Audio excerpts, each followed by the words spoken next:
जय हिंद साथियों, नमस्कार। प्रिय विद्यार्थियों नमस्कार। मैं प्राध्यापक शांतिलाल विश्नोई आप सभी का एसएलवी हिंदी ट्री की यूट्यूब चैनल पर हार्दिक स्वागत करता हूं। साथियों, इस प्रकार ये मॉडल पेपर आपके सामने प्रस्तुत है। तो इसकी आप पीडीएफ चाहते हैं तो आपको डिस्क्रिप्शन में इसकी लिंक मिल जाएगी, वहाँ से आप पीडीएफ के माध्यम से डाउनलोड करके भी देख सकते हैं। तो इस प्रकार यह 3.25 घंटे का जो आपका पेपर होगा, पूर्णांक जिसका 80 होगा। सबसे पहले आपके सामने होगा ये इस प्रकार का खंड ए, और जिसमें अपठित गद्यांश से कुछ प्रश्नों के उत्तर आपसे पूछे जाएंगे, और वो प्रश्न होंगे वस्तुनिष्ठ प्रश्न, और ये 6 प्रश्न होंगे 1-1 अंक के। तो यदि इस प्रश्न पत्र को देखने के बाद आपको यदि किसी प्रश्न के बारे में डाउट है तो आप कमेंट सेक्शन में उस प्रश्न के लिए आप रिक्वेस्ट लिख दें। मैं उस प्रश्न का यथासंभव उत्तर देने की कोशिश करूंगा। तो इस प्रकार पहला प्रश्न होगा 1 अंक का कि इसका शीर्षक क्या है, तो आप लिख सकते हैं साहित्यकार और समाज है।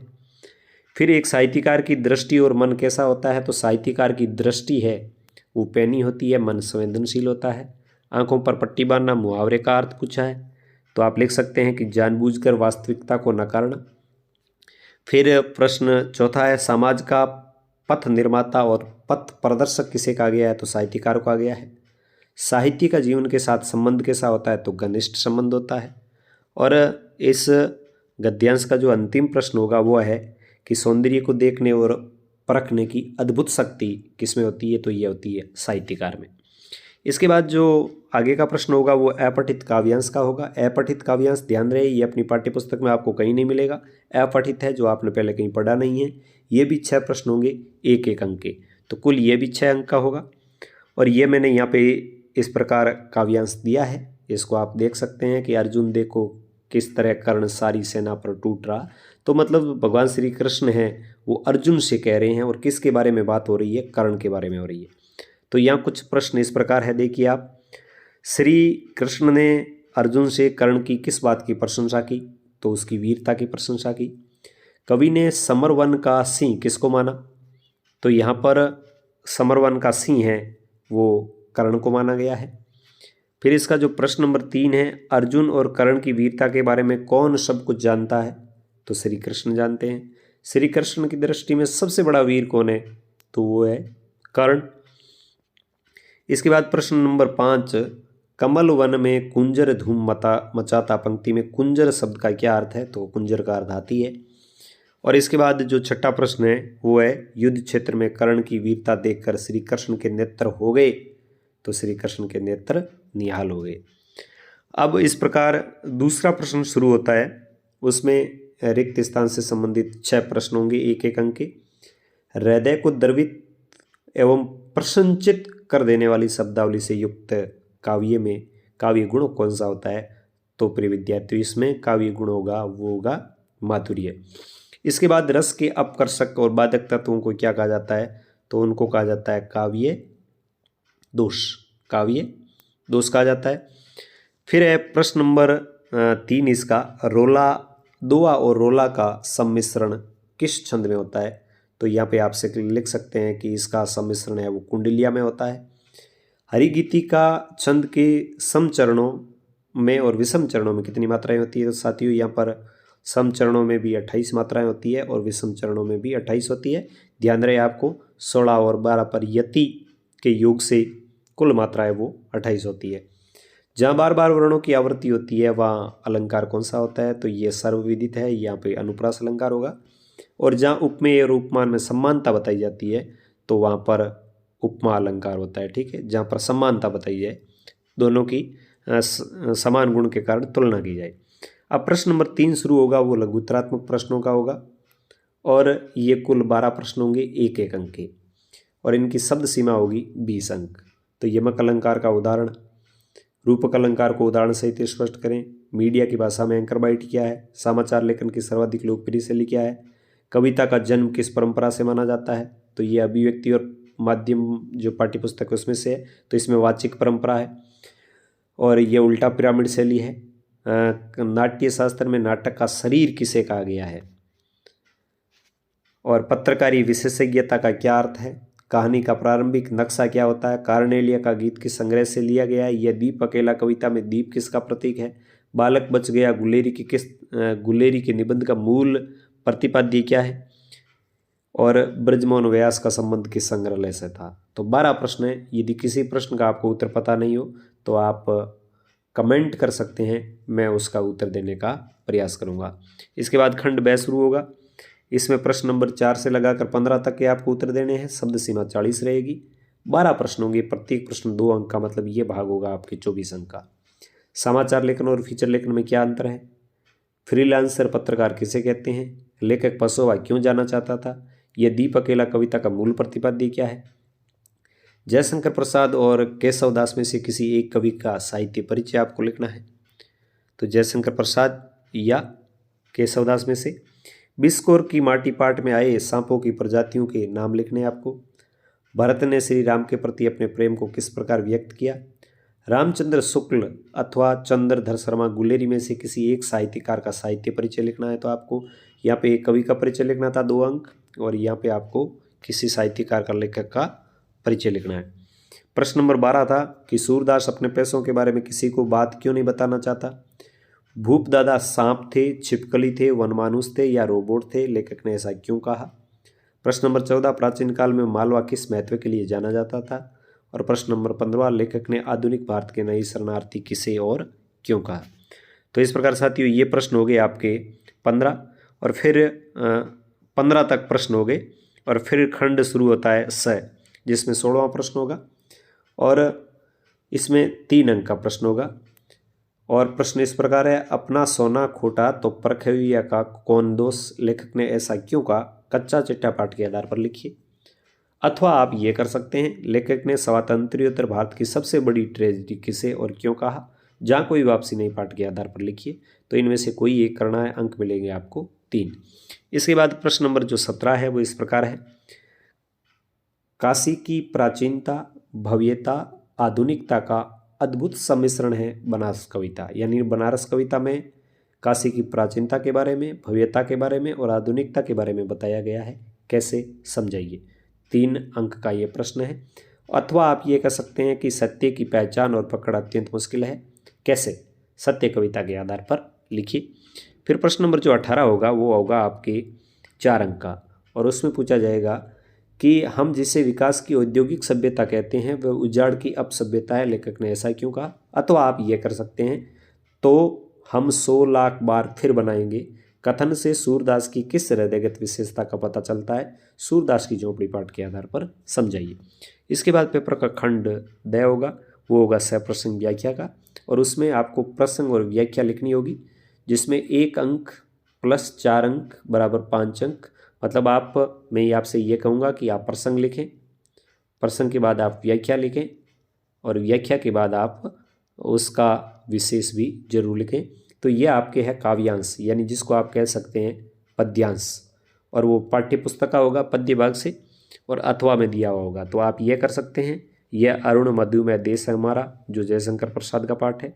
अथवा आप ये कर सकते हैं जन्नी निरकती बान धनुया, यानी जो तुलसीदास का पाठ है, इसमें से आप कर सकते हैं। इसके बाद आपसे पूछा जाएगा प्रश्न नंबर 20 में एक पठित गद्यांश की सप्रसंग व्याख्या। इसमें भी वही अंक 1 + 4 = 5। इसमें भी आप प्रसंग लिखें, व्याख्या लिखें और विशेष लिखें।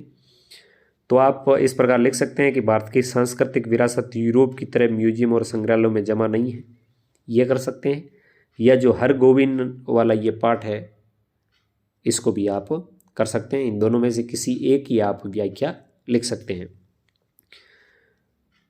इसके बाद प्रश्न नंबर जो आपका अंतिम होगा वो होगा निबंध का, और वो 400 शब्दों में लिखना है, और 6 अंक है इसके लिए निर्धारित। तो इसमें आप शिक्षा का डिजिटलीकरण लिख सकते हैं, विद्यार्थी जीवन में अनुशासन लिख सकते हैं, लोकतंत्र में युवाओं की क्या भूमिका है, जैसे अब इलेक्शन है, नज़दीक आ रहे हैं, तो इस प्रकार का कोई प्रश्न बन सकता है। कोरोना वायरस, इसका जो प्रकोप दुनिया ऊपर से गुजरा, तो इसको भी आप भूले नहीं, इसके बारे में भी पूछा जा सकता है। और शिक्षा का डिजिटलीकरण का दौर तो अब चल ही रहा है, और विद्यार्थी जीवन में अनुशासन बहुत ही महत्वपूर्ण निबंध है, इनको आप जरूर याद करें। और अंतिम में है, यह भी आज की बहुत बड़ी चिंता है, परमाणु आविष्कार वरदान या अभिशाप।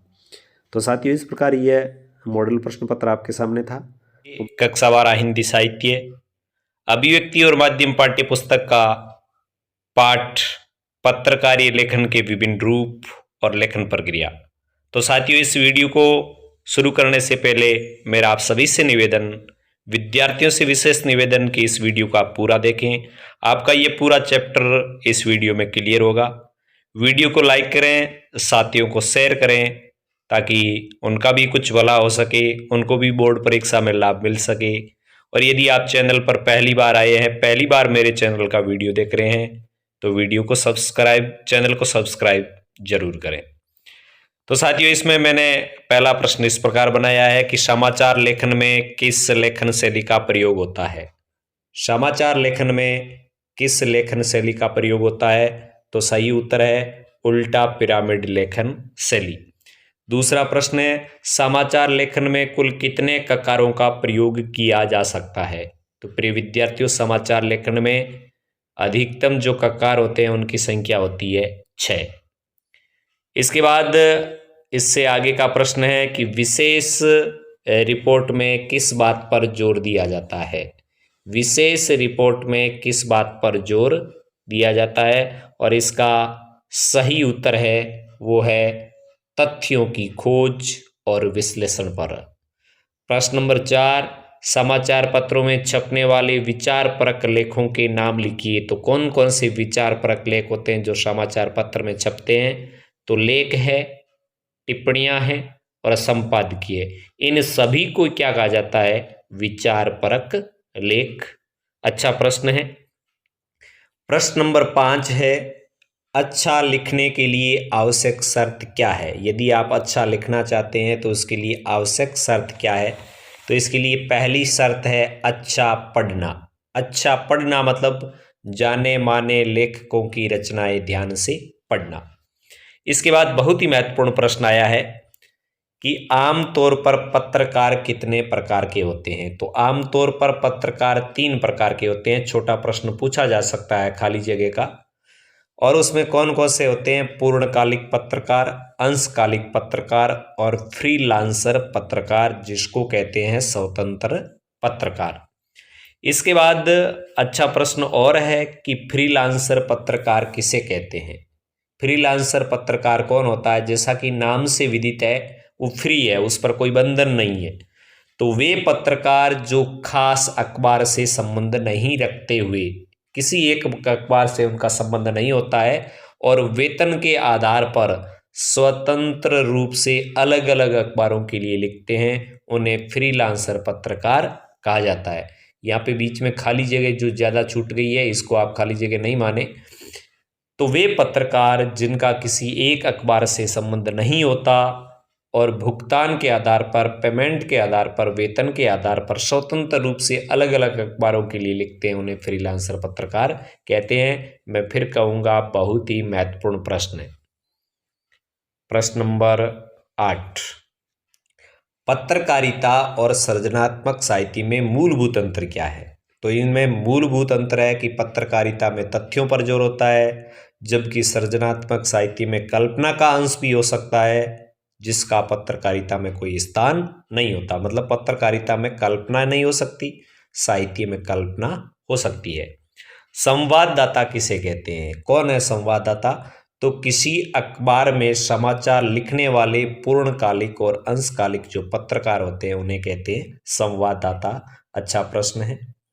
समाचार लेखन की सबसे लोकप्रिय शैली कौन सी है? बहुत ही महत्वपूर्ण प्रश्न है, वेरी वेरी इंपॉर्टेंट, और इसका उत्तर है उल्टा पिरामिड लेखन शैली। प्रश्न नंबर 11, कथा और कहानी लेखन में क्लाइमैक्स कहाँ आता है? तो क्लाइमैक्स आता है कथा और कहानी के बिल्कुल अंत में, जबकि समाचार लिखने में जो उल्टा पिरामिड शैली है उसमें क्लाइमैक्स है वो आता है प्रारंभ में। कहाँ आता है? प्रारंभ में, जबकि कथा और कहानी में आता है अंत में। समाचार लेखन में प्रयुक्त होने वाले 6 ककार कौन कौन से हैं? तो ये 6 ककार है क्या, कौन, कहाँ, कब, क्यों और कैसे। तो ये 6 ककार हो गए। इसके बाद इससे आगे का प्रश्न है, समाचार के इंट्रो इंट्रो को मुखड़ा भी कहते हैं। इंट्रो में आमतौर पर कितने ककारों का प्रयोग होता है? तो इंट्रो में 4 ककारों का प्रयोग होता है। इंट्रो में 4, क्या, कौन, कब और कहाँ।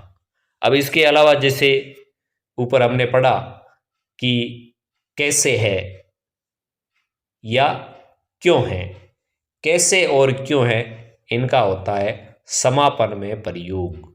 समापन है उसमें होता है क्यों और कैसे का प्रयोग। इसके बाद प्रश्न नंबर 14 है, अच्छा है, फीचर क्या है? कोई पूछ ले आपसे फीचर क्या है, तो फीचर एक सुव्यवस्थित, सृजनात्मक और आत्मनिष्ठ लेखन है। फीचर लेखन का प्रमुख उद्देश्य क्या है? क्यों लिखा जाता है फीचर? तो पाठकों को सूचना देना, शिक्षित करना एवं उनका मनोरंजन करना एक फीचर का उद्देश्य है। प्रश्न नंबर 16, एक अच्छे फीचर के लिए आवश्यक शर्त क्या है? इसको और को आप काटते हैं यहाँ पर। एक अच्छे फीचर के लिए आवश्यक शर्त क्या है? तो एक अच्छे फीचर के साथ फोटो, रेखांकन और ग्राफिक्स का होना एक अच्छे फीचर की आवश्यक शर्त है। यानी फीचर यदि जो लिखा है उसके साथ में उससे संबंधित कोई फोटो हो, रेखांकन हो या कोई ग्राफिक्स हो तो वो एक अच्छा फीचर माना जाता है। प्रश्न नंबर 17, फीचर लेखन के प्रमुख प्रकार बताइए। तो फीचर लेखन के प्रमुख प्रकार कौन कौन से हैं? तो यहाँ पे आप देख सकते हैं कि समाचार बैकग्राउंड फीचर होता है, खोज परक फीचर होता है, साक्षात्कार फीचर होता है, जीवन शैली फीचर होता है, रूपात्मक फीचर होता है, इसके अलावा यात्रा फीचर होता है और विशेष रुचि के फीचर होते हैं। तो साथियों इनमें से 3 या 4, प्रिय विद्यार्थियों 3 या 4 बोर्ड परीक्षा में यदि प्रश्न पूछ लिया जाए कि फीचर लेखन के प्रमुख प्रकार बताइए तो आप लिख सकते हैं खोज परक, साक्षात्कार, जीवन शैली या रूपात्मक या व्यक्ति चित्र फीचर या यात्रा फीचर। कोई 3 या 4 लिख दें क्योंकि इतना बड़ा प्रश्न आता नहीं है। फिर है प्रश्न नंबर 18, महत्वपूर्ण प्रश्न है, विशेष रिपोर्ट क्या है? तो अखबार और पत्रिकाओं में सामान्य जो समाचार होते हैं उसके अतिरिक्त जो गहरी छानबीन, विश्लेषण और व्याख्या पर रिपोर्ट प्रकाशित होती है उसे विशेष रिपोर्ट कहते हैं। जैसा कि नाम से विदित है, विशेष मतलब कोई विशेष होनी चाहिए, चाहे वह खोज से संबंधित हो, विश्लेषण से हो या व्याख्या से हो। प्रश्न नंबर 19, विशेष रिपोर्ट के प्रमुख प्रकार कौन कौन से हैं? तो खोजी रिपोर्ट जिसको कहते हैं investigative report, in depth report, विश्लेषणात्मक रिपोर्ट और विवरणात्मक रिपोर्ट। ये सभी क्या है? विशेष रिपोर्ट के प्रकार है। विशेष रिपोर्ट में एक रिपोर्ट है खोजी रिपोर्ट। खोजी रिपोर्ट क्या है? जैसा कि नाम से विदित है, खोजना। जब कोई पत्रकार किसी भ्रष्टाचार के मामले, अनियमितता के मामले या किसी गड़बड़ी को उजागर करने के लिए जिस रिपोर्ट का इस्तेमाल करता है उसको कहते हैं खोजी रिपोर्ट। मैं इस प्रश्न के लिए कहूँगा वेरी वेरी इंपॉर्टेंट प्रश्न। प्रश्न नंबर 21, विशेष रिपोर्ट की भाषा शैली कैसी होनी चाहिए? तो विशेष रिपोर्ट की भाषा शैली सरल, सहज और आम बोलचाल की होनी चाहिए क्योंकि पढ़ने वाले जो पाठक है वो ऐसी भाषा ही समझ सकते हैं। प्रश्न नंबर 22, किसी भी अखबार की आवाज़ किसे माना जाता है? तो किसी भी अखबार की आवाज़ है संपादकीय को माना जाता है। किसको? संपादकीय को। और ये कहाँ प्रकाशित होता है? संपादकीय पृष्ठ पर। प्रश्न नंबर 23, किसी अखबार में संपादकीय कौन लिखता है? किसी अखबार में संपादकीय कौन लिखता है? तो उस अखबार के लिए काम करने वाले संपादक एवं उनके सहयोगी। आगे प्रश्न अच्छा है, स्तंभ लेखन क्या है? अखबार में एक कॉलम होता है स्तंभ लेखन। तो जब कोई जाना माना लेखक किसी खास वैचारिक रुझान के लिए जाना जाता है और उस वैचारिक रुझान के कारण और अपनी लोकप्रियता के आधार पर किसी अखबार के लिए जो विचारपरक लेख लिखते हैं उन्हें क्या कहते हैं? स्तंभ लेखन। प्रश्न नंबर 25 आपके सामने, किसी भी अखबार में पाठकों का स्तंभ कौन सा होता है? किसी भी अखबार में पाठकों का अपना स्तंभ कौन सा होता है? तो तो वो एक पाठकों का स्तंभ होता है संपादक के नाम पत्र, यानी ये पाठकों का अपना स्तंभ है जहाँ पर पाठक संपादक के नाम पत्र लिखते हैं और उनका वह पत्र इस जगह पर, इस पृष्ठ पर छपता है। उन्होंने क्या लिखा पुनः वो अखबार में देख सकते हैं। प्रश्न नंबर 26, वेरी वेरी इंपॉर्टेंट। एक सफल साक्षात्कारकर्ता में किन गुणों का होना आवश्यक है? तो एक सफल साक्षात्कारकर्ता के लिए ज्ञान तो होना ही चाहिए। ज्ञान के साथ साथ उसमें संवेदनशीलता, कूटनीति, धैर्य और साहस जैसे गुणों का होना अत्यावश्यक है। प्रश्न नंबर 27, थोड़ा विस्तार लिए हुए प्रश्न है लेकिन प्रश्न अच्छा है। समाचार लेखन और फीचर लेखन में क्या अंतर है? मूलभूत अंतर पहला यह है कि समाचार लेखन में वस्तुनिष्ठता और तथ्यों की शुद्धता पर जोर दिया जाता है, जबकि फीचर में लेखक के पास अपनी राय और दृष्टिकोण और भावनाएं जाहिर करने का अवसर होता है। अंतर नंबर 2, समाचार लेखन में उल्टा पिरामिड शैली का प्रयोग होता है और उसका एक लिखने का ढांचा होता है, जबकि फीचर लेखन में ऐसा कुछ नहीं होता। अंतर नंबर 3, समाचार लेखन में भाषा तथ्यों पर आधारित होती है, जबकि फीचर लेखन में भाषा समाचारों के बिल्कुल विपरीत सरल, रूपात्मक, आकर्षक और मन को छूने वाली होती है। अंतर नंबर 4, समाचार लेखन में एक तय शब्द सीमा होती है जिसके अंदर समाचार लिखना होता है, जबकि फीचर लेखन में शब्दों की कोई अधिकतम सीमा नहीं होती। तो ये समाचार लेखन और फीचर लेखन में अंतर। प्रश्न नंबर 28, अच्छे लेखन के लिए किन किन बातों का ध्यान रखना आवश्यक है? यदि आप अच्छा लेखन लिखना चाह रहे हैं, कोई भी लेखन हो, तो उसके लिए किन किन बातों का ध्यान रखना अत्यावश्यक है? पहली शर्त यह है कि वाक्य छोटे लिखें, जटिल वाक्य की तुलना में सरल वाक्य संरचना को प्राथमिकता दें, आम बोलचाल की भाषा और शब्दों का प्रयोग करें। अच्छा लिखने के लिए अच्छा पढ़ना जरूरी है, इसलिए जाने माने लेखकों की रचना हमें ध्यान से पढ़नी चाहिए। और साथ ही यदि हम अच्छा लिखना चाह रहे हैं तो हमें आसपास के वातावरण, घटना, समाज और पर्यावरण की गहरी जानकारी भी होनी चाहिए। सभी विद्यार्थियों और शिक्षक साथियों का SLB Hindi tricky YouTube channel पर हार्दिक स्वागत है। सभी विद्यार्थियों की मांग पर अभिव्यक्ति और माध्यम पाठ्यपुस्तक का वीडियो भाग 2 लेकर मैं आपके सामने हाजिर हूँ। कक्षा 12 हिंदी साहित्य का जो प्रश्न पत्र होगा उसमें यह भाग शामिल होगा और यह भाग संबंधित है विशेष लेखन एवं उसके प्रकार। बोर्ड की दृष्टि से यथासंभव इस वीडियो में महत्वपूर्ण प्रश्नों का समावेश किया गया है। तो देखिए, प्रश्न नंबर 1 है कि मीडिया की भाषा में बीट क्या है? मीडिया की भाषा में बीट क्या है? तो समाचार पत्रों में जो भी संवाददाता काम करते हैं उनको काम का विभाजन उनकी दिलचस्पी और ज्ञान को ध्यान में रखते हुए किया जाता है और इसी को मीडिया की भाषा में बीट कहा जाता है। प्रश्न नंबर 2, समाचार पत्र पत्रिकाओं में विशेष लेखन किन विषयों पर किया जाता है? कौन कौन से विषय है जिन पर विशेष लेखन किया जाता है? तो विशेष लेखन के विषय है खेल, अर्थ, व्यापार, सिनेमा या मनोरंजन आदि विषयों पर किया जाता है। इसके बाद प्रश्न नंबर 3 मैंने इस प्रकार रखा है कि विशेष संवाददाता किसे कहते हैं? तो जिन रिपोर्टरों द्वारा विशेषीकृत रिपोर्टिंग की जाती है उन्हें विशेष संवाददाता कहा जाता है। प्रश्न नंबर 4, फ्रीलांसर या फ्रीलांस आप कह सकते हैं, फ्रीलांस पत्रकार किन्हें कहते हैं?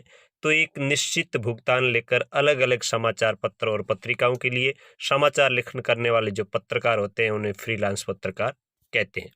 इसके बाद प्रश्न नंबर 5वां है, बहुत ही महत्वपूर्ण है। ये आपसे अलग अलग भी पूछा जा सकता है कि बीट रिपोर्टिंग क्या है या विशेषीकृत रिपोर्टिंग क्या है, या हो सकता है इसमें कोई कॉमन आपसे अंतर पूछ लिया जाए। तो इस प्रश्न का उत्तर कुछ यूं बनेगा कि बीट रिपोर्टिंग के लिए संवाददाता को उस क्षेत्र की जानकारी और दिलचस्पी का होना पर्याप्त है। जिस क्षेत्र में वह बीट रिपोर्टिंग कर रहा है उसकी जानकारी और उसमें दिलचस्पी हो। इसके अलावा एक बीट रिपोर्टर है आमतौर पर बीट से जुड़ी सामान्य खबरें लिखता है। देखिए, बीट रिपोर्टिंग है वो सामान्य खबरें, जबकि यदि विशेषीकृत रिपोर्ट लिखनी है तो आप सामान्य खबरों से आगे बढ़कर उस क्षेत्र से जुड़ी घटनाएं, मुद्दे और समस्याओं का बारीकी से विश्लेषण करें और पाठकों के लिए उसका अर्थ स्पष्ट करने की कोशिश करें। तो विशेष रिपोर्टिंग और बीट रिपोर्टिंग में क्या अंतर है ये आप भली भांति समझ गए होंगे।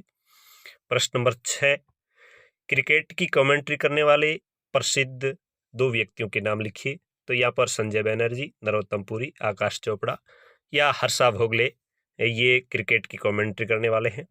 कारोबार और व्यापार क्षेत्र से जुड़ी 5 शब्दावली की बात करें तो मुद्रास्फीति, तेजड़िए, बिकवाली, निवेश और व्यापार घाटा, ये कारोबार और व्यापार से जुड़ी शब्दावली है। इसके बाद प्रश्न नंबर 8, विशेष संवाददाता किसे कहते हैं? माफी चाहूंगा, यह प्रश्न यहाँ पे रिपीट हुआ है।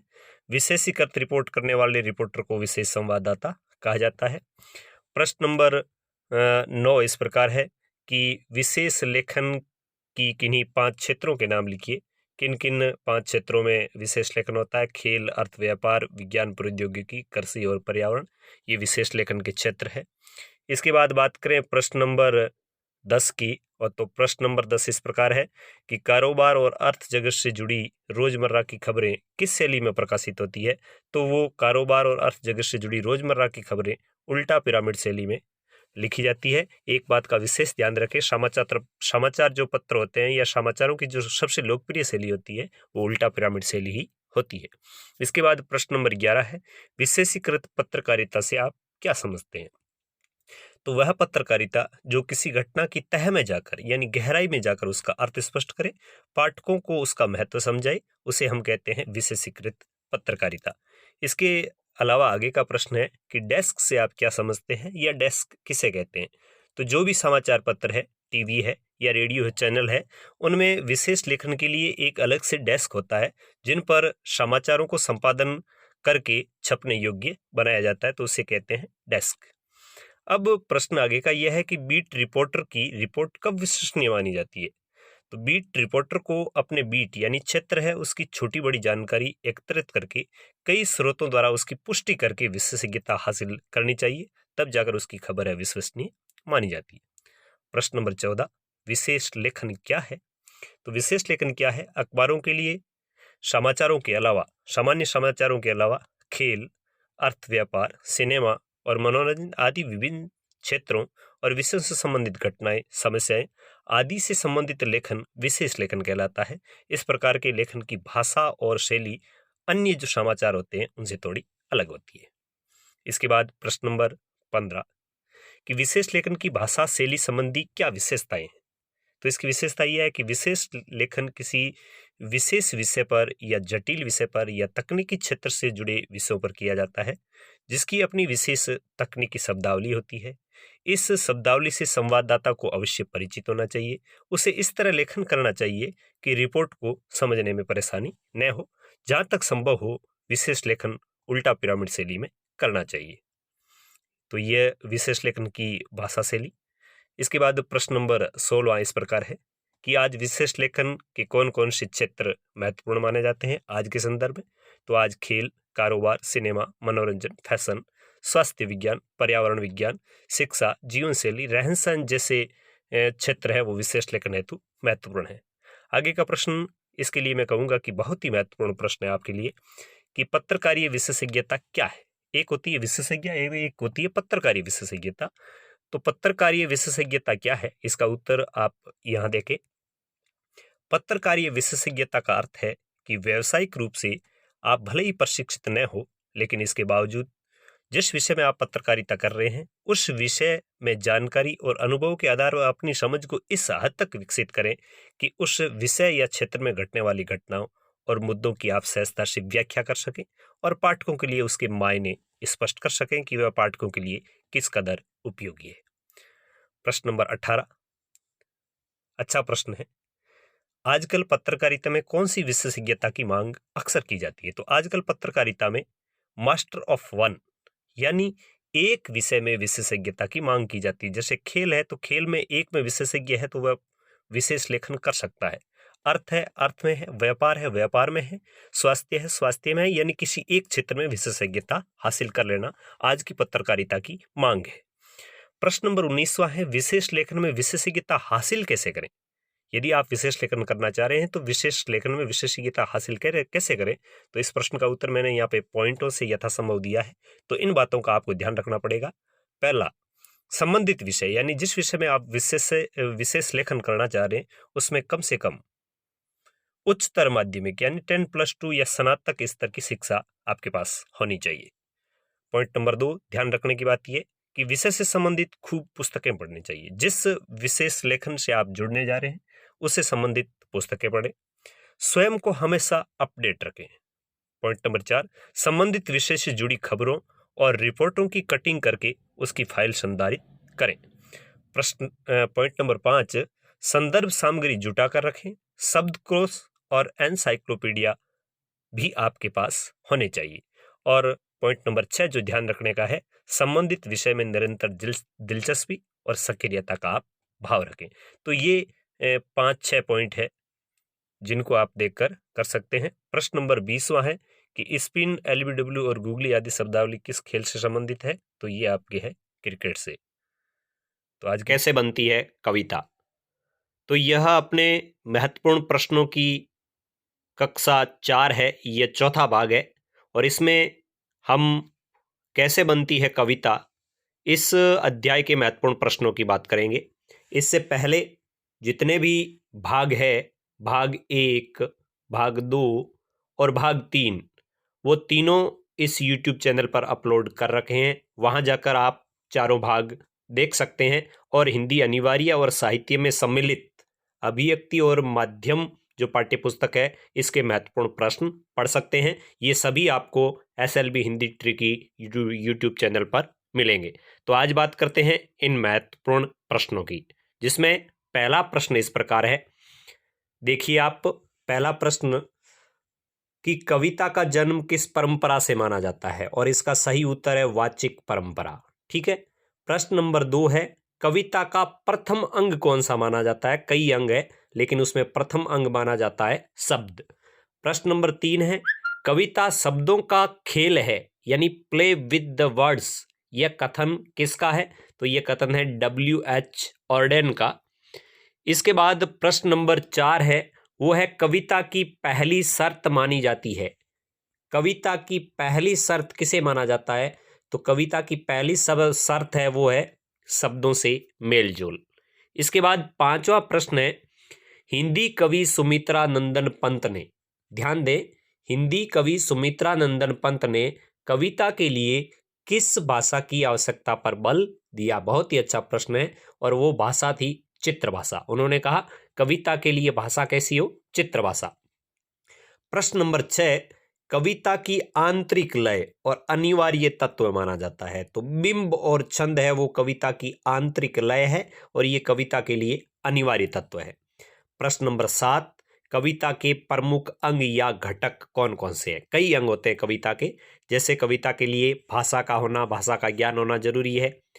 और उसमें फिर पहला अंग आता है शब्द, शैली, भाषा को कहने का तरीका, परिवेश, समय, भाव, लय, बिंब और छंद, ये कविता के प्रमुख अंग या घटक है। प्रश्न नंबर 8 है, कविता के मूल में किस तत्व की प्रधानता होती है? देखिए, तो कविता के मूल में संवेदना और राग तत्व की प्रधानता होती है। प्रश्न नंबर 9, एक अच्छी कविता की क्या विशेषता है? कौन सी कविता को हम अच्छी कह सकते हैं? तो वह कविता जो पाठक को बार बार पढ़े जाने के लिए आमंत्रित करती है। एक अच्छी कविता पाठक को बार बार पढ़े जाने के लिए आमंत्रित करती है। और प्रश्न नंबर अंतिम और 10वां है वो इस प्रकार है कि कविता क्या है? कविता क्या है? तो कविता की यूं तो परिभाषा देना कठिन है कि कविता क्या है, फिर भी सरल शब्दों में कहें तो कविता कल्पनाओं की भावात्मक अभिव्यक्ति है। कविता कल्पनाओं की भावात्मक अभिव्यक्ति है जिसके माध्यम से मनुष्य अपनी वाणी के द्वारा शब्द विधान करता है और आनंद की अनुभूति प्राप्त करता है। तो यह एक कविता की परिभाषा है। तो आज का ये वीडियो आपको कैसा लगा जरूर आप कमेंट करें और SLB Hindi tricky YouTube channel पर जाकर सभी वीडियो है उनको देखें, लाइक करें, शेयर करें और यदि आपको ये वीडियो पसंद आ रहे हैं तो चैनल को सब्सक्राइब करके सपोर्ट करना बिल्कुल नहीं भूलें। नाटक लिखने का व्याकरण और उससे संबंधित महत्वपूर्ण प्रश्न, जिसमें पहला प्रश्न इस प्रकार है कि भारतीय परंपरा में नाटक को किस प्रकार के काव्य की संज्ञा दी गई है? अच्छा प्रश्न है और उत्तर है दृश्य काव्य माना गया है भारतीय परंपरा में। प्रश्न नंबर 2 है, नाटक की मूल विशेषता क्या मानी जाती है? तो नाटक की मूल विशेषता है समय का बंधन। इसके बाद प्रश्न नंबर 3 है, वो इस प्रकार है कि नाटक का मंच निर्देशन हमेशा किस काल में घटित होता है? यानी घटना चाहे भूतकाल की हो, चाहे भविष्यकाल की हो, चाहे वर्तमान काल की हो, नाटक हमेशा वर्तमान काल में ही घटित होता है। प्रश्न नंबर 4 है कि किसी नाटक में कुल कितने अंक होते हैं? तो नाटक में 3 अंक होते हैं। इसके बाद प्रश्न नंबर 5 है, वो इस प्रकार है कि प्रत्येक अंक की अवधि कम से कम कितनी होती है? एक नाटक में प्रत्येक अंक की अवधि कम से कम कितनी होती है? तो कम से कम 48 मिनट प्रत्येक अंक की अवधि होती है। प्रश्न नंबर 6 है कि नाटक का दूसरा महत्वपूर्ण अंक कौन सा है? तो वो है शब्द। पहला है समय का बंधन, दूसरा शब्द। प्रश्न नंबर 7 अति महत्वपूर्ण है कि नाट्य शास्त्र में नाटक का शरीर किसे माना गया है? नाट्य शास्त्र में जो भरत मुनि की रचना है उसमें नाटक का शरीर किसे माना गया है? तो वाचिक को, अर्थात नाटक में बोले जाने वाले शब्द है वो नाटक का शरीर माने जाते हैं। इसके बाद प्रश्न नंबर 8 है कि नाट्य शास्त्र के रचयिता कौन है? नाट्य शास्त्र किसकी रचना है? तो आचार्य भरत मुनि की। प्रश्न नंबर 9 है, नाटक का सबसे जरूरी और सशक्त माध्यम कौन सा है? नाटक का सबसे जरूरी और सशक्त माध्यम या अंग कौन सा है? तो वो है संवाद, यानी जो बातचीत है, संवाद है वो।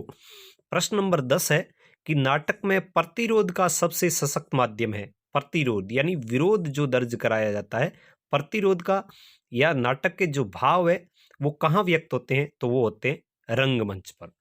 इसके बाद प्रश्न नंबर 11 इस प्रकार है कि नाटक में किस प्रकार के नकारात्मक तत्वों की उपस्थिति वरदान मानी जाती है? देखिए, तत्व कैसे है? नकारात्मक तत्व है, और नकारात्मक तत्व किसी भी रचना के लिए अच्छे नहीं माने जाते, लेकिन जितने नकारात्मक तत्व अधिक होंगे वो नाटक के लिए वरदान है।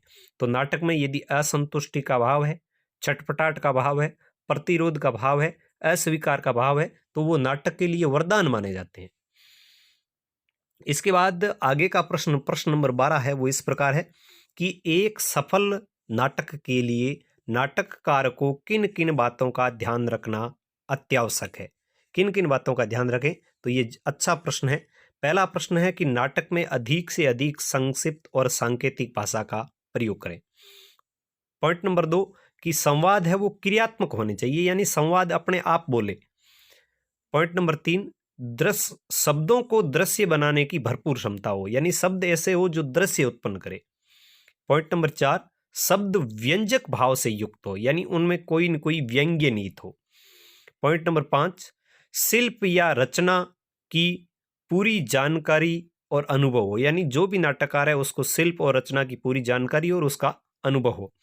इसके बाद पॉइंट नंबर 6 है कि वह नाटककार जो नाटक की रचना कर रहा है उसमें कुशल संपादन की भी क्षमता हो। और पॉइंट नंबर 7 संवाद है वो सहज और स्वाभाविक हो।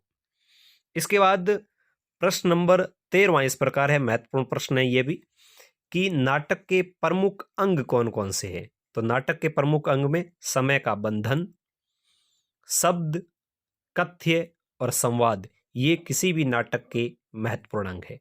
कैसे लिखें कहानी शीर्षक के महत्वपूर्ण प्रश्न।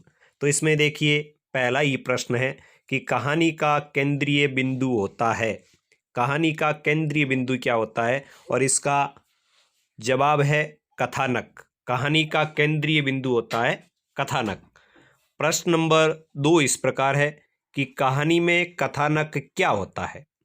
कहानी में कथानक क्या होता है? तो इसकी परिभाषा कुछ इस तरह है कि कहानी का संक्षिप्त रूप, यानी कथानक कहानी का संक्षिप्त रूप होता है जिसमें प्रारंभ से लेकर अंत तक कहानी की सभी घटनाओं और पात्रों का उल्लेख किया जाता है, उसे कथानक कहते हैं। प्रश्न नंबर 3 कि कहानी क्या है? कहानी की परिभाषा क्या है? किसी घटना, पात्र, समस्या का क्रमबद्ध ब्यौरा जिसमें एक परिवेश हो, द्वंद्वात्मकता हो, कथा का क्रमिक विकास हो, उसका चरम उत्कर्ष बिंदु हो, उसे कहते हैं कहानी। प्रश्न नंबर 4 प्राचीन काल में कहानी का स्वरूप कैसा था? तो प्राचीन काल में कहानी मौखिक रूप में थी, तो उसका स्वरूप कैसा था? मौखिक। प्रश्न नंबर 5, किसी कहानी का प्रारंभिक नक्शा क्या होता है? तो किसी भी कहानी का प्रारंभिक नक्शा उसका कथानक होता है। प्रश्न नंबर 6, किसी कथानक के कितने व कौन कौन से भाग होते हैं? तो कोई भी कहानी है उसमें कथानक के 3 भाग होते हैं, प्रारंभ, मध्य और अंत। प्रश्न नंबर 7, कहानी में कथानक को आगे कौन बढ़ाता है? आगे बढ़ाने का काम कौन करता है? तो उसमें द्वंद्व यानी विरोधी विचार, जो आपसी विचारों का टकराव है, वही कहानी में कथानक को आगे बढ़ाता है।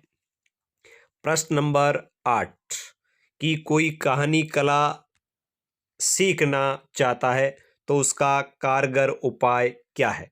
कहानी लिखने की कला सीखने का कारगर उपाय है अच्छी कहानियाँ पढ़ी जाए और उनका विश्लेषण किया जाए। प्रश्न नंबर 9, कहानी में संवाद कैसे होने चाहिए? तो कहानी में संवाद पात्रों के स्वभाव और पृष्ठभूमि के अनुकूल हो, संवाद स्वयं बोलने लगने वाले हों, संवाद छोटे हों, स्वाभाविक हो और उद्देश्य के प्रति सीधे लक्ष्य करने वाले हों, संवादों में अनावश्यक विस्तार नहीं हो। प्रश्न नंबर 10वां और अंतिम, कहानी को प्रामाणिक और रोचक बनाने में किन तत्वों की भूमिका महत्वपूर्ण होती है? किसी भी कहानी को प्रामाणिक यानी विश्वसनीयता देने में और रोचक बनाने में सबसे महत्वपूर्ण भूमिका होती है देश काल, वातावरण और स्थान की। तो प्रिय विद्यार्थियों, ये थे कैसे लिखे कहानी के 10 महत्वपूर्ण प्रश्न। हिंदी साहित्य कक्षा 12 का ये विषय बहुत से ऐसे विद्यार्थी जिनके लिए इसको समझना थोड़ा कठिन है, और शिक्षक साथियों के लिए जो प्राध्यापक साथी है उनको भी पढ़ाने में किसी प्रकार की कोई दिक्कत न हो, वो भी आसानी से इस चैप्टर को क्लियर करवा सके, इसलिए मैंने ज़रूरत को समझते हुए आज का ये महत्वपूर्ण वीडियो तैयार किया है। तो साथियों, बोर्ड की परीक्षा में 2 अंक का काव्य दोष का प्रश्न पूछा जाता है। जैसा आप यहाँ पे देख रहे हैं, सबसे पहले हम पढ़ेंगे काव्य दोष की परिभाषा।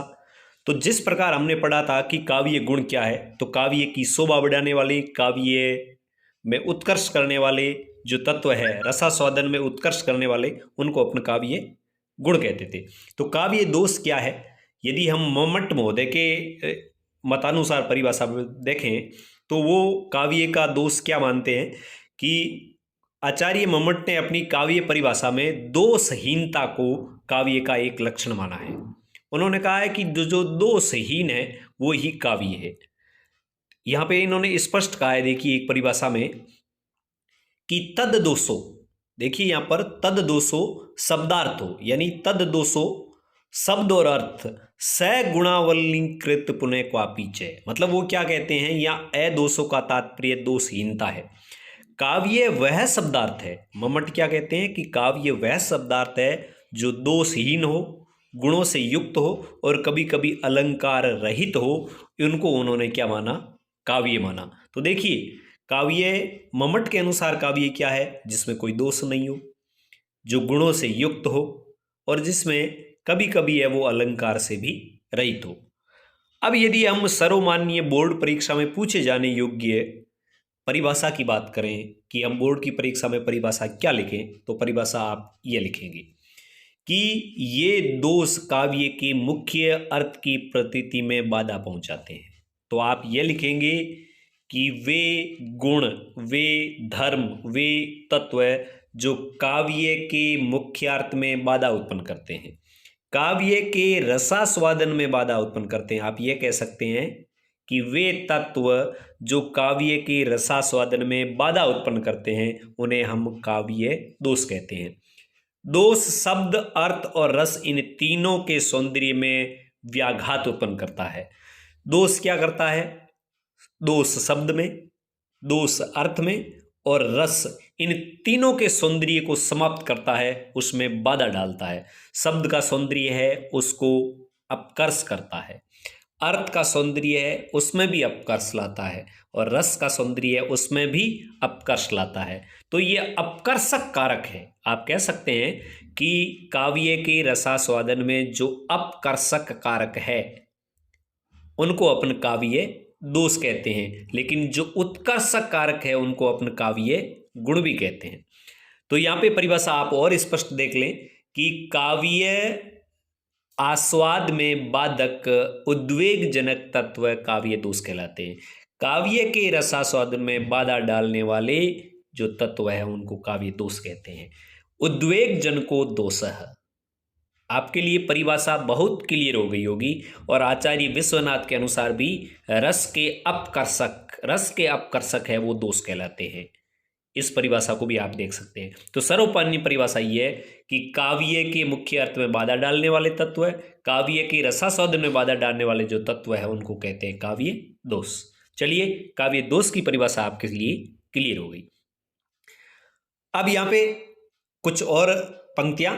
काव्य दोष से काव्य का माधुर्य और सौंदर्य नष्ट हो जाता है। पूछ लिया जाए कि काव्य दोष से काव्य के रसास्वाद में क्या फर्क पड़ता है, तो उसका माधुर्य है, उसका सौंदर्य नष्ट हो जाता है, काव्य आनंद में व्याघात पड़ता है, इसलिए दोषहीन काव्य को उत्तम काव्य माना गया है। अब काव्य दोष के भेद, यह प्रश्न पूछा गया था बोर्ड की परीक्षा में पिछली बार। और काव्य दोष के 3 भेद होते हैं। शब्दगत दोष काव्य दोष के, अर्थगत दोष और रसगत दोष, यानी 3 प्रकार की काव्य दोष की श्रेणियां मानी गई है। इन दोषों पर आचार्य मम्मट और विश्वनाथ ने पर्याप्त विचार भी किया है और उनका इस प्रकार से विवरण प्रस्तुत किया है। तो देखिए, प्रमुख काव्य दोष जो अक्सर अपने बोर्ड की परीक्षा में पूछे जाते हैं उनके बारे में आपको बता दूं। पहला काव्य दोष हम पढ़ रहे हैं श्रुति कटुत्व है, यानी इसका आप सीधा अर्थ ले सकते हैं सुनने में कड़वा, सुनने में जो कड़वा लगे वो श्रुति कटुत्व है। परिभाषा पूछ ले तो सीधी सी बात है, जो शब्द सुनने में अप्रिय लगे तथा कठोर प्रतीत हो, यानी अपन कह सकते हैं कर्ण कटु, सुनने में कानों को कड़वा लगे, उनके कारण काव्य में जो दोष आता है उसको कहते हैं श्रुति कटुत्व काव्य दोष। प्रिय विद्यार्थियों, परिभाषा आपके लिए क्लियर हो गई होगी। श्रुति कटुत्व है, सुनने में अप्रिय, सुनने में कड़वे, सुनने में कठोर, और उनके कारण काव्य में जो दोष आता है वो श्रुति कटुत्व है। जैसे यहाँ पे उदाहरण दिया है, भर्त्सना से भीत हो वह बाल तब चुप हो गया। या भर्त्सना शब्द है, इसको यदि आप बोलेंगे, इसका उच्चारण करेंगे तो ये कानों को सुनने में कठिन लगेगा। जैसे मैं एक उदाहरण और दे दूं कि कवि के कठिनतर कर्म की करते नहीं हम धृष्टता, पर क्या विचारोत्कृष्टता करती नहीं विचारोत्कृष्टता। कवि के कठिनतर कर्म की करते नहीं हम धृष्टता, पर क्या विषयोत्कृष्टता करती नहीं विचारोत्कृष्टता। तो ये जो मैंने उदाहरण बोला है ये सुनने में आपके कानों को बहुत कड़वा लगेगा, इसलिए यहां पर जो दोष आया है वो श्रुति कटुत्व काव्य दोष। चलिए चलते हैं दोष नंबर 2, चयुत संस्कृति काव्य दोष। चयुत संस्कृति काव्य दोष का है होता है जहां व्याकरण के नियमों के प्रतिकूल कोई बात होती है, यानी व्याकरण के विपरीत, व्याकरण कुछ और कहता है, हम कुछ और सुनते हैं लिखते हैं, तो वहां च्युत संस्कृति काव्य दोष होता है। जैसे जहां किसी शब्द का प्रयोग व्याकरण के प्रतिकूल हो, इतना याद रखें आप, व्याकरण के प्रतिकूल है किसी शब्द का प्रयोग, तो वहां पर चयुत संस्कृति काव्य दोष है। उदाहरण देखिए, इस निराशता को छोड़ो आशा से काम लो। तो निराशता शब्द व्याकरण की दृष्टि से अशुद्ध है, इसकी जगह शब्द होना चाहिए निराशा। तो निराशता शब्द है, ये जो ता प्रत्यय लगाया है यह बिल्कुल गलत है, इसलिए यहां पर निराशता व्याकरण की दृष्टि से गलत है, अतः यहां पर काव्य दोष है वो चयुत संस्कृति काव्य दोष है। अब देखिए काव्य दोष नंबर 3। काव्य दोष नंबर 3 क्या कहता है? अश्लीलत्व। अश्लीलत्व जिसे अपन कहते हैं गंदा, बेहुदा, या अपन कह सकते हैं कि जो शोभनीय नहीं हो, उसको अपन कहते हैं अश्लीलत्व। तो जहां काव्य में अश्लील शब्दों का प्रयोग किया जाता है, अब आपके मन में आया होगा कि काव्य में अश्लील शब्द हो ही नहीं सकते, तो बिल्कुल कुछ ऐसे भी कवि होते हैं जो अपने काव्य में इस प्रकार की रचनाएं लिखते हैं जो वाकई उनमें ऐसे शब्दों का प्रयोग होता है जैसे शारीरिक सौंदर्य का वर्णन करने के लिए या कुछ और भाव दर्शाने के लिए, तो वहाँ पे कभी कभी काव्य में अश्लीलत्व शब्दों का प्रयोग हो जाता है। उदाहरण के लिए यहाँ पर जैसे उदाहरण दिया है कि मीची आंख पिए की निरखी वायु दीन तत्काल। तो यहाँ वायु जो शब्द आया है उसका मतलब है अपान वायु, जिसको अपन पेट की गैस जो कहते हैं, जो गैस निकलती है, तो उसके लिए ये शब्द आया है। तो इसको आमतौर पर सभ्य लोगों में इस्तेमाल नहीं किया जाता। जो पाद शब्द यहाँ पे आया है, जो अपान वायु के लिए आया है, पेट से निकलने वाली गैस के लिए आया है, तो इसको सभ्य समाज के लिए प्रयुक्त नहीं किया जा सकता, इसलिए यहाँ पर अश्लीलत्व काव्य दोष आया है। काव्य दोष नंबर 4, और वो इस प्रकार है ग्राम्यत्व दोष। ग्राम्यत्व दोष का मतलब है ग्रामीण भाषा के शब्द का जब प्रयोग हो जाता है, जो साहित्यिक शब्द नहीं है, जो साहित्य में प्रयुक्त होने वाला शब्द नहीं है, ग्रामीण भाषा का शब्द है, और उसका साहित्यिक रचना में बोलचाल की ग्रामीण शब्दों का प्रयोग होने पर ग्राम्यत्व दोष। सटीक सी परिभाषा प्रिय विद्यार्थियों, आपको कोई कंफ्यूजन होना नहीं चाहिए। ग्राम्यत्व कह दे, ग्रामीण भाषा के शब्दों का जब प्रयोग हो जाता है तो वहां पे ग्राम्यत्व दोष होता है। उदाहरण देखिए, मूड पे मुकुट तरे सोवत है गोपाल। अब सिर के लिए, जो सिर शब्द है उसके लिए अपना स्थानीय भाषा में शब्द काम लेते हैं मूड, मूड। तो ये मूड शब्द ग्रामीण भाषा का है, इसलिए इस पंक्ति में जो काव्य दोष आया है वो आया है ग्राम्यत्व काव्य दोष। अब अपने यहाँ पे कुछ विस्तार से भी देख लें कि सिर के लिए मूड शब्द का प्रयोग किया है, जो ग्राम्यत्व काव्य दोष है। बिल्कुल क्लियर हो गया होगा।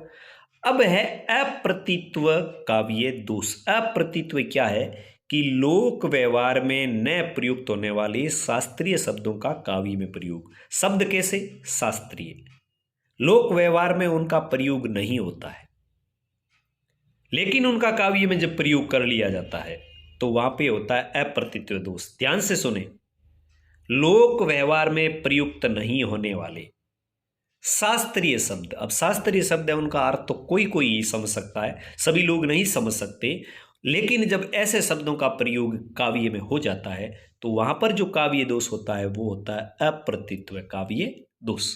उदाहरण के लिए यहां पे देखिए, विस्मय ये गोदावरी अमृतन को फल दे। विस्मय ये गोदावरी, गोदावरी नदी के लिए शब्द का प्रयोग हुआ है विस्मय। अब देखो, विष का अर्थ शास्त्रों में जल भी है। विष का अर्थ शास्त्रों में क्या है? जल। लेकिन लोक प्रचलन में हमको कोई विष कह दे कि आप विष पी लो, तो हम उस चीज को समझ नहीं पाते हैं, क्योंकि ये विष शब्द है वो शास्त्रीय है और शास्त्रों में इसका अर्थ है जल।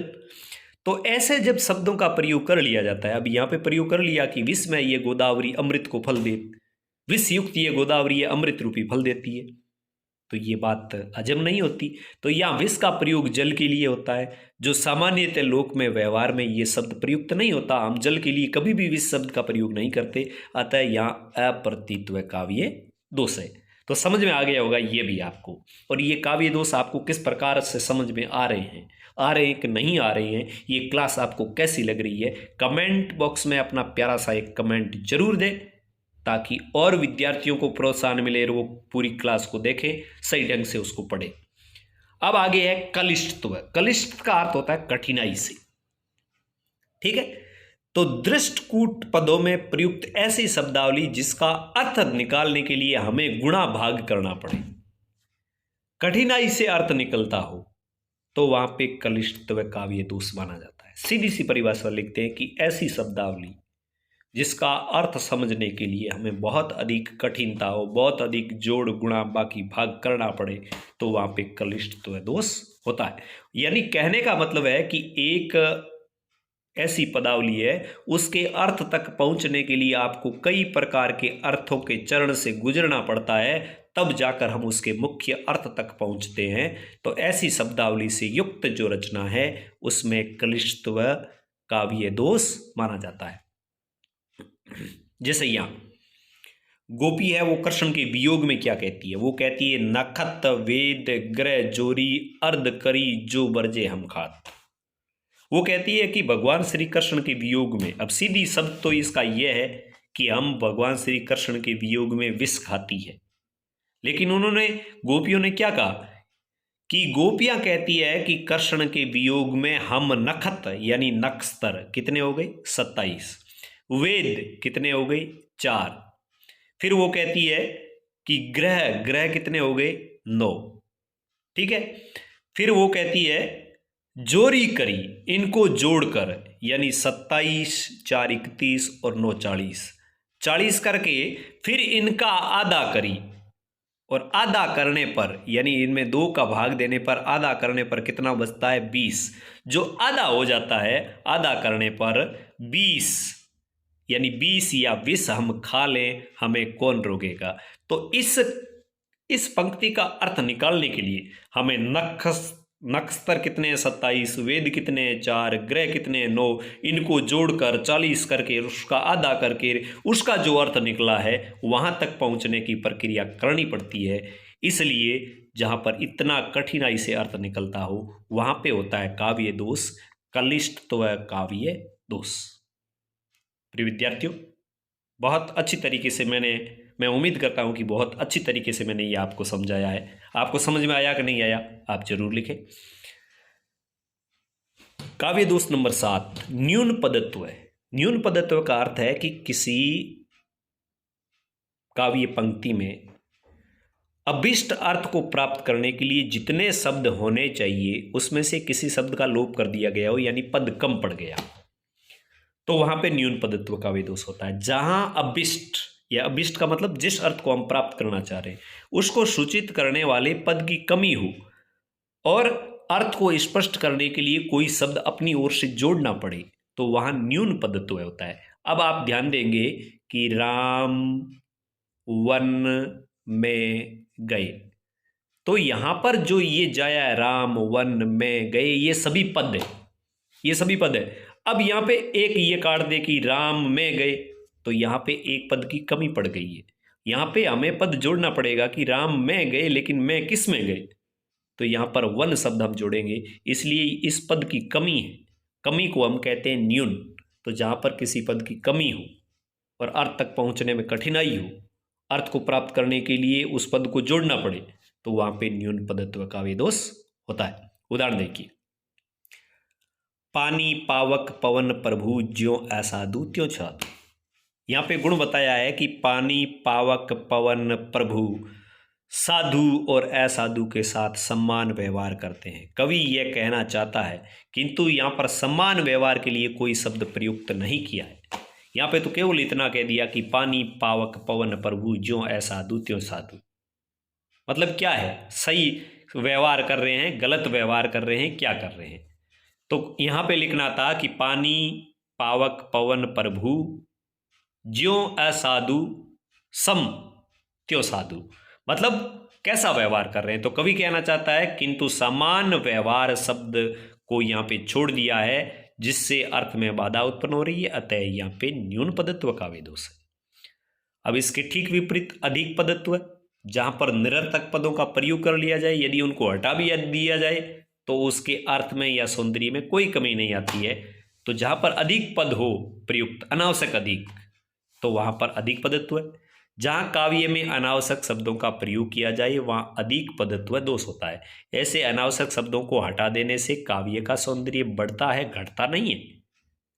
तो अनावश्यक यदि शब्दों का प्रयोग किसी काव्य में कर लिया जाता है, जिनको हटा भी दे तो काव्य के सौंदर्य में कोई फर्क पड़ता नहीं है, हटाने से उल्टा उसका सौंदर्य बढ़ता है। तो ऐसे शब्दों को क्या कहेंगे, ऐसे शब्दों से युक्त जो काव्य रचना होगी वहां पे काव्य दोष होगा, वो होगा अधिक पदत्व काव्य दोष। उदाहरण देखिए, लिपटी पुष्प पराग पद सनी स्वेद मकरंद। तो स्वेद मकरंद के बारे में क्या बताया है कि वो लिपटी हुई है पुष्प और पराग से। तो पुष्प का अर्थ पुष्प होता है और पराग का अर्थ होता है कि पुष्प के अंदर जो कण होते हैं उसको पराग का है। तो यहाँ पराग तो पुष्प का ही होता है, अतः पुष्प शब्द है वो अनावश्यक है, इसलिए अधिक पदत्व दोष है। यहाँ पे यदि हम इसको पुष्प को हटा दें तो हम कह सकते हैं लिपटी पराग पद सनी स्वेद मकरंद, तो काव्य का सौंदर्य और बढ़ेगा। जबकि यहाँ पे पुष्प शब्द है, इसका प्रयोग करने की कोई जरूरत नहीं है, क्योंकि पराग होता है वो पुष्प का ही होता है। इसके बाद जो काव्य दोष है वो है अकर्मत्व काव्य दोष, जहां पे पदों का कर्म सही नहीं हो।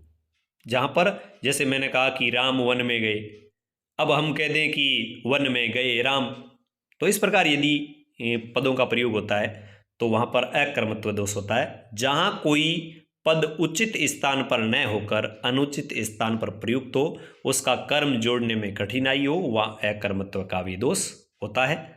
जैसे उदाहरण दिया है, विश्व में लीला निरंतर कर रहे मानवी। तो यहाँ पर ये ऐसा नहीं होना चाहिए, या मानवी शब्द लीला से पहले प्रयुक्त होना चाहिए। मानवी शब्द है वो लीला से, विश्व में मानवी लीला निरंतर कर रहे हैं, वे प्रभु इस संसार में निरंतर लीला कर रहे हैं, ये पंक्ति इस प्रकार होनी चाहिए। तो यहाँ पर जो काव्य दोष है वो है अकर्मत्व काव्य दोष, अकर्मत्व काव्य दोष। अब एक है दुष्कर्मत्व काव्य दोष, जहां शास्त्र या लोक के विरुद्ध क्रम होता है वहां दुष्कर्मत्व काव्य दोष, यानी शास्त्र के विरुद्ध, शास्त्र में जो बात पहले कहनी चाहिए और उसके बाद उसकी दूसरी बात कहनी चाहिए, उसके बाद तीसरी बात कहनी चाहिए, वैसे यदि कर्म नहीं होता है तो वहां पे दुष्कर्मत्व काव्य दोष होता है। उदाहरण के लिए देखिए, नरप मोह कह हाय दीजिए अथवा मत गजेंद्र। कोई याचक आता है और राजा से कहता है कि हे राजा साहब, आप मुझे घोड़ा दे दीजिए, और घोड़ा नहीं देते हैं तो आप मुझे हाथी ही दे दीजिए।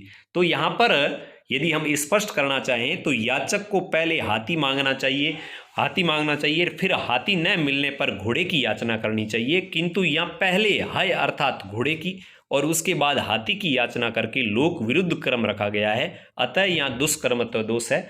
साधारण उदाहरण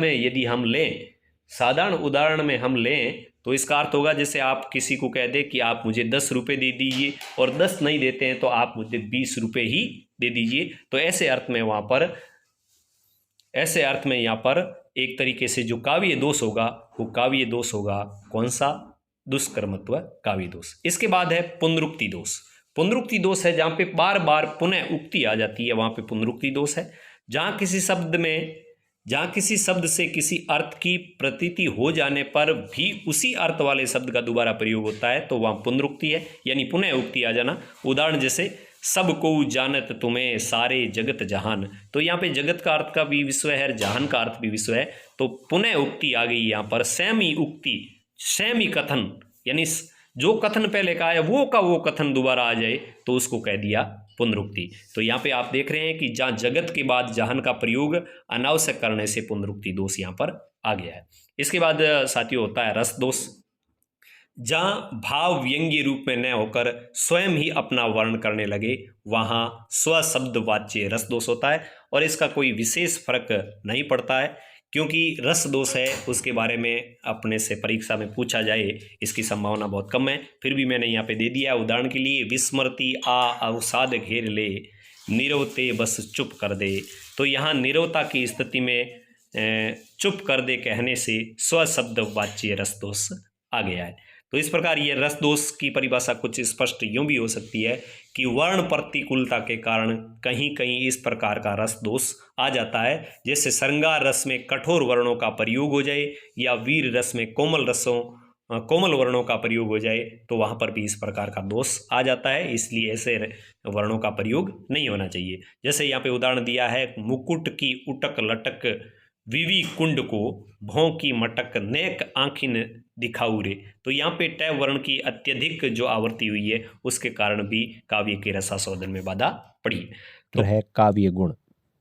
जैसा कि आप सभी को विदित होगा कि बोर्ड के द्वारा संशोधित किए गए पाठ्यक्रम में भी ये रखा गया है और जोधपुर जिला समान परीक्षा अर्धवार्षिक परीक्षा के कार्यक्रम में भी ये शामिल है। तो सबसे पहले काव्य गुण। काव्य गुण क्या है कि काव्य के सौंदर्य बढ़ाने वाले जो तत्व है या काव्य के सौंदर्य के जो उत्कर्षक तत्व है उनको अपन काव्य गुण कहते हैं। यानी जो काव्य का सौंदर्य है उस सौंदर्य को ये बढ़ाते हैं या उस सौंदर्य में ये उत्कर्ष करते हैं। तो काव्य के सौंदर्य को बढ़ाने वाले या उसके उत्कर्षक जो कारक होते हैं या तत्व होते हैं या जो धर्म होते हैं या जो गुण होते हैं उन्हें अपन काव्य गुण कहते हैं। डॉक्टर नगेंद्र जी की एक बहुत बढ़िया परिभाषा है कि गुण काव्य के उन उत्कर्षक साधक तत्वों को कहते हैं जो मुख्य रूप से रस के और गौण रूप से शब्दार्थ के नित्य धर्म है। तो मुख्य रूप से ये रस के धर्म है और गौण रूप में ये शब्दार्थ के धर्म है। अब इसके बाद बात आती है कि काव्य गुणों की संख्या है कितनी। तो यदि हम काव्य गुणों की संख्या की बात करें तो अलग अलग आचार्यों ने अलग अलग संख्या बताई है। तो काव्य गुणों की संख्या को लेकर आचार्यों में मतभेद है। जैसे नाट्य शास्त्र के आचार्य भरत मुनि और काव्यादर्श के दंडी ये काव्य गुणों की संख्या मानते हैं 10। कौन? भरत मुनि और दंडी ये मानते हैं 10, जबकि आचार्य वामन ने काव्य गुणों की संख्या मानी है 20। यदि आचार्य मम्मट और आनंदवर्धन के गुणों की संख्या की बात करें तो वो मानते हैं 3। कौन? आचार्य मम्मट और आनंदवर्धन। उन्होंने 3 कौन से माने? प्रसाद गुण, ओज गुण और माधुर्य गुण। इनको ही उन्होंने काव्य गुण माना और आज अधिकांश विद्वान उनके इस तर्क से या इस मत से सहमत है कि काव्य गुणों की संख्या 3 है। तो ध्यान रखें, भरत मुनि और दंडी, भरत मुनि और दंडी इन्होंने माने थे 10। कितने माने? 10। जबकि वामन महोदय है वो मानते हैं कि काव्य गुणों की संख्या होती है 20। जबकि आचार्य मम्मट और आनंदवर्धन मानते हैं कि काव्य गुणों की संख्या होती है 3। और सर्वमान्य मत है कि काव्य गुणों की संख्या कितनी होती है? 3। अब अपन चलते हैं पहले काव्य गुण प्रसाद की ओर। तो प्रसाद काव्य गुण क्या है? तो परिभाषा देखें कि जिस गुण के कारण काव्य का अर्थ तुरंत समझ में आ जाए, जो काव्य का साधारण अर्थ हो। कैसा अर्थ? साधारण हो, जो सरल अर्थ हो, जिसका अर्थ सहज हो। यदि ऐसी गुणों से युक्त काव्य रचना है तो उसे अपना प्रसाद गुण की कहेंगे। तो जिस काव्य गुण के कारण काव्य का अर्थ तुरंत समझ में आ जाए, उसे पढ़ते ही मन खुशी से झूम उठे, प्रसाद गुण कहलाता है। प्रसाद गुण एक स्वच्छ साफ जल की भांति है जिसके आर पार कुछ भी देखा जा सकता है। इसके बाद जैसे यहाँ पे एक बहुत बढ़िया पंक्ति मैंने आपके लिए लिखी है कि जिस प्रकार झीने वस्त्र से पानी तुरंत पार निकल जाता है या सूखी लकड़ी में तुरंत आग लग जाती है, उसी प्रकार प्रसाद काव्य गुण युक्त काव्य रचना बहुत जल्द समझ में आ जाती है। प्रसाद गुण होता है वो सरल और सुबोध पदों द्वारा आता है, इसलिए जितनी भी रचनाएं सरल और सुबोध गुण वाली है वो सभी प्रसाद गुण से युक्त होगी। अब देखो यहाँ पर एक उदाहरण है और 2 उदाहरणों से आप समझ लीजिए। पहला उदाहरण यह है कि आज पानी गिर रहा है, खूब पानी गिर रहा है, घर नजर में तिर रहा है। भवानी प्रसाद मिश्र की यह कविता का अंश है। तो घर की याद, तो इसमें सीधी सी बात है कि बारिश हो रही है, खूब पानी बरस रहा है और घर है वो लगातार आंखों में बसा हुआ है, घर की याद आ रही है, सीधी सी बात है। तो साधारण सा अर्थ है और सीधा हृदयंगम हो रहा है, ये आसानी से इसका अर्थ है वो समझ में आ रहा है। दूसरा उदाहरण इस प्रकार है, धवल हिमालय अपना गौरव करता धरती का श्रृंगार। तो हिमालय है वो अपना गौरव है, वो धवल है यानी सफ़ेद है और अपनी धरती का श्रृंगार कर रहा है। सीधा सादा सा अर्थ है और आसानी से समझ में आने वाला है, इसलिए यहाँ पर काव्य गुण है वो है आपके प्रसाद। अब बात करते हैं ओज की। ओज क्या है? तो ओज का मतलब जैसा कि शब्द से पता है कि जो काव्य या जो गुण काव्य में जोश और ओज उत्पन्न करता है वह गुण ओज गुण कहलाता है। मतलब जिस काव्य रचना को पढ़कर जोश पैदा हो, ओज की भावना पैदा हो, रोंगटे खड़े हो जाए, शरीर रोमांचित हो जाए, तो वह ओज गुण युक्त काव्य रचना कहलाती है। और यह गुण वीर रस में, रौद्र रस में, भयानक रस में और विभत्स रस में मौजूद होता है। और इसकी पहचान यह है कि इसमें लंबे लंबे समासों का प्रयोग होता है, कठोर वर्णों की प्रधानता होती है और संयुक्त वर्ण प्रचुर मात्रा में पाए जाते हैं। यह इसकी पहचान है। जैसे उदाहरण के तौर पर हम आगे बढ़ें तो एक उदाहरण दिया है कि वीर तुम बढ़े चलो, धीर तुम बढ़े चलो। वीर तुम बढ़े चलो, धीर तुम बढ़े चलो। तो यह भाव कौन सा है? जोश का है। वहाँ पर भाव कौन सा है? ओज का है। यहाँ पर भाव कौन सा है? वीरता का है। यहाँ पर कुछ कर गुजरने का जज्बा है। इसको पढ़ने पर शरीर के रोंगटे खड़े होते हैं और एक तरीके का जोश पैदा होता है। इसलिए ये जो पंक्तियाँ हैं इनमें काव्य गुण है वो है ओज। ठीक है। फिर दूसरी यदि हम उदाहरण के तौर पर बात करें तो दूसरा उदाहरण मैंने इस प्रकार लिखा है कि चमक उठी सन 57 में वह तलवार पुरानी थी, खूब लड़ी मर्दानी वह तो झांसी वाली रानी थी। तो देखिए यहाँ पर इस अंतरे को अपन पढ़ते हैं तो शरीर रोमांचित हो जाता है, शरीर में रोंगटे खड़े हो जाते हैं। तो यह काव्य रचना है वो किस गुण की है? ओज की। इसके बाद माधुर्य, और माधुर्य का सीधा सा अर्थ है मीठा, यानी ऐसी काव्य रचना जो सुनने में मीठी लगे। तो जिस गुण के कारण सुनने वाले के मन में मधुरता का भाव आ जाए वह गुण माधुर्य गुण कहलाता है। और यह गुण श्रृंगार में, शांत में और करुण रस में विद्यमान होता है।